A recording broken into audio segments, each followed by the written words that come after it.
We are recording. Hi. Hi. Welcome to Bubbles Interviews, Can. This interview series is about people's unconventional career paths. I know that you have a quiet journey. Can we know about you? Yeah, absolutely. Glad to be here. I'm Koparan Can İşcan, and my journey started similar to you in Turkey, Istanbul, and I was there till I was 17. Then I left for the US when I was 17 to Iowa, which is quite an interesting place compared to Istanbul. It was middle of cornfields.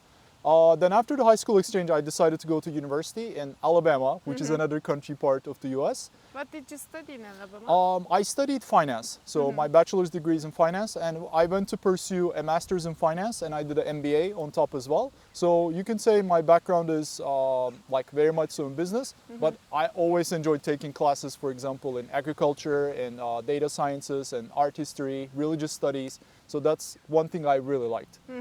When people, let's say, people are considering to study finance or economics, like what do you just summarize about what gives a person studies finance? What does the education gives to them? What do you understand better after the studies? Yeah, that's an interesting one. So like that's my personal opinion, which will offend our finance colleagues, but I think pure finance is a bit boring. It's basically like, let's call it mathematics applied to like business theory in a sense. But I find it really interesting, like the business aspect. So when you can really translate the story into numbers or vice versa, or really drive decision making through, let's call it quantitative analysis, where it almost combines. So for me, unless you're in like, let's call it derivative finance or the deep ends of corporate finance, it's a really fun field where both business and quantitative world, let's call it overlap. So that's what I really like about it. Yeah, but the world goes, or what makes the world run? The money. Yeah, exactly. To know about. Exactly. Yeah, it's relevant to everywhere. That's another cool thing. So even, let's call it, you have bills to pay at home, like from personal finances to like the small shampoo you buy, what you eat, the restaurant you sit, or the houses that are built. It's so relevant, and I think it's quite exciting to also understand in depth like how it runs, where the money flows, where it goes, how it's put to work, so to say. What happened after your studies? What was your idea? What to do next? Yeah, so I've always been curious about like very different things, and as I mentioned, I found finance by itself a bit not as interesting. So, and I was always curious and like enthusiastic about, let's call it global warming, renewable energy, those kind of topics, and I found the perfect thing. At that point, I joined the largest renewable energy developer and in their rotational leadership program. So that meant even though it was in finance, I could see different areas of, let's call it internal audits, financial planning analysis, international tax for a company that at that time built microgrids, which is basically, that you can think of it as power is generated, it's transmitted, and grid is kind of like it either distributes or stores it in a sense. So this company did the generation of photovoltaic, solar, like the roof ones, and they had a bit of hydro and they had a bit of everything. And it was fascinating to learn really how it runs, all the way from production to, let's call it, transmission, like end to end in a sense. When this kind of, let's say, in finance you get a general education, and then when you are in the business, you need to learn about new industry. For a person who studied finance and like, let's say now, you will do another industry work, and then how does this transition process goes on? Yeah, that's a really interesting one, because also throughout my career, I think I've seen like 9 or 10 completely different industries by far. I think it requires a curious mind if you really want to do it. And for example, in my case, the first thing I've done was pick up Department of Energy reports of US, China, and India, and really read them thoroughly. You could argue it was overkill, but I found it really helps to understand the business, the struggles, the direction, if you really want to like to be able to help put finance to it. So that was the path I took, and I think it's really helpful whatever industry you're considering or company. It's good to understand a bit like who are the customers, how do they create value, like who do they serve, or what are like who are their investors.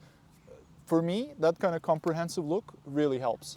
What happened after the renewable energy? Yeah, so like the company went bankrupt actually. They were largest bankruptcy 2.5 years after I joined. I decided to go into consulting because in MBA everyone conditions you like, oh, you got to do consulting for a certain time. And It's a prestigious job. Oh yes, of course. Yeah. In reality, it's less so, but it was still fun. I've done that for 2 years. Then I decided, like, I really want to do something of my own, but I didn't have the biggest idea or the deepest pockets. So I decided to join a startup. So that's when I joined my first startup as fancy title like finance and strategy officer. But yeah, just leading a startup's finance, accounting, fundraising, and that's where my, let's call it startup scale-up journey started. Have you met also in the YC startup meeting also? Then afterwards you still had your entrepreneur soul inside and do things around startups maybe. What was the startup about? Yeah, so by the way, I'm also really happy to go to organizations like you to meet with like-minded people, people like you who are enthusiastic about doing something, building something. The first startup I was a part of was in education technology. So you can think of it as upskilling people after their university master's degrees, but more applicable skills. So such as like digital marketing, data science, vice versa. And the startup after that I went to was a consumer marketplace.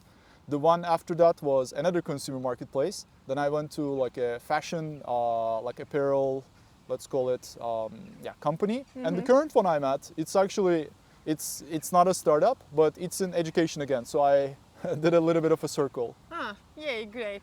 Then now you don't need to read the reports because you are familiar already. No, well, I still do just because out of curiosity. For example, my partner works in fintech, and even though I have my opinions about it, like I'm not super enthusiastic, I still read it because it's very relevant to consumers around the world. So. Do you also teach each other about the finance things that you also learn new things? Not so much on finance, but on other things, absolutely. So like a bit of a personal overshare perhaps. I have a 6-month-old daughter. Yay. And recently a lot of the, let's call it, a lot of the recent learning has been about education, development of the children. Not only for the initial phases, but for example, there are so many different theories, practice, and I find it quite fascinating to learn about like what's more effective or what are some downsides or let's say upsides of certain methods, techniques, or even like milestones that they need to reach. It's quite fascinating, related to education again, but yeah. So by 2025, Can, what are you learning right now? Yeah, so one thing I just discussed, like in my personal time, I learn at the moment a lot about, let's call it a baby or children's development cycle, and especially in a multilingual, like a multicultural background, like what it takes for a child to set them up for success in a sense. In a professional sense, like outside of my job, I want to start, let's call it a, let's say AI partner in a sense, where for any startup can go in, ask a question, and they can get custom, let's call it applicable advice for what could be their next step. Like, so you can think of it as, you know how you ask ChatGPT, where should I eat tonight? What should I do on holiday? I want to build something where it's custom enough that you can ask, hey, should I hire a salesperson? Or I'm looking to expand to Japan, what should I look for? Or here are my finances, what should I focus on first, kind of thing. So it's a bit of a, let's call it side project for now, and I like put it a bit on pause, but that's something I think will be really great to do because that's a problem I experienced myself. That's part of my profession to help with that, and I've seen a lot of founders struggle with it. So that's something I'm passionate about. You had the learning curve and then you can help the other people to have it easier to understand. Exactly the idea, yeah. Great. For your future self, what are you building right now about this? This is a side project, but in general, what are you building for yourself? So one thing I would like to build that I'm constantly working on is I aim to be at a level where I can lead, coach, mentor, still keep on learning, and to create a kind of company with a culture that can also instill these kind of values. So ideally, in the future, I want to be a parent, a leader, a friend, a colleague who can also like inspire others to learn to build a better future. It sounds very generic, but to be honest, I think with this mindset, you can apply it to anything, and it just turns out for the better. So, I have two last questions. of course. One of them is that like now you had education in US, now you live in Europe.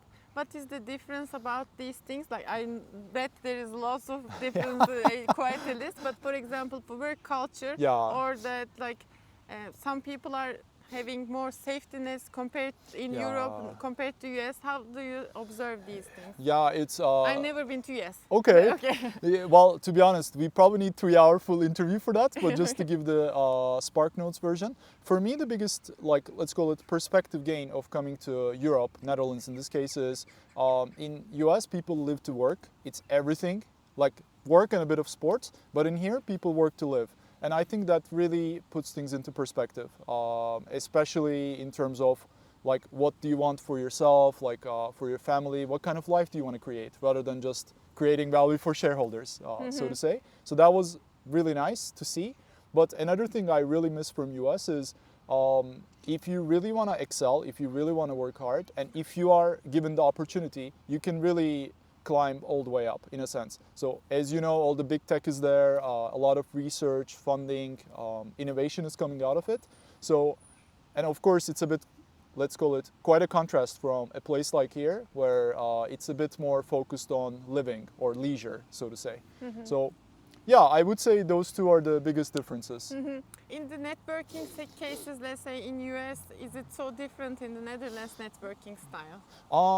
I would say so, especially in some ways it's similar, right? Like as in if you go for where do you meet with CFOs? Yeah, people are either playing golf or going to their like high-rise events. That's similar. But I would say like other networking is a bit different. US has a heavy bar culture where you can talk about work, talk about people's companies, what they're doing, side projects. But in here, if you go approach a random person, start talking about work, they would probably say, just, yeah, where's my beer? What is this guy talking about? So yeah, I think networking is done also quite differently. In here, it's more professional setup, where US, everything could be about work all the time. Yay, very interesting. Yeah. I want to ask my last question and have a surprise for you. Okay. So this is All the right. bubbles interviews. I Oh, have bubbles. okay. Please take one and I will, we make bubbles and I will ask the last question. Sounds good. Yay. So first the bubbles, then the last question? Yes. All right. So if you still remember that, oh, we had bubbles, it's like, it's about, the I- question is about like this. I haven't done this since childhood. Okay. It's out of practice. Okay, great. I And can I make will it. ask the question. So, but it's yours. Oh, thank Yeah. you. I'll keep it. So the I'll take the pink one for the Yay, daughter. Great. So the question is, do you remember when people ask you what did you want it to be when you grow up as a child? What was your go-to answer? Yeah, that's an interesting one. I mean, of course, depending on the age. Like if I was very young, it would be like a firefighter or so. Oh, hi, thank you. But I think the main answer is, yeah, I wanted to be a scientist. Ah. In what field? I couldn't tell you, but anything about it excited me. Okay, So, you yeah. wanted to become a scientist Yes. and firefighter. Yes, actually. Okay, great. Firefighter for bravery and scientist for innovation, experiments. It was just exciting. Great, thank you so much. Of course. Have a nice day. Bye bye. Thanks, bye.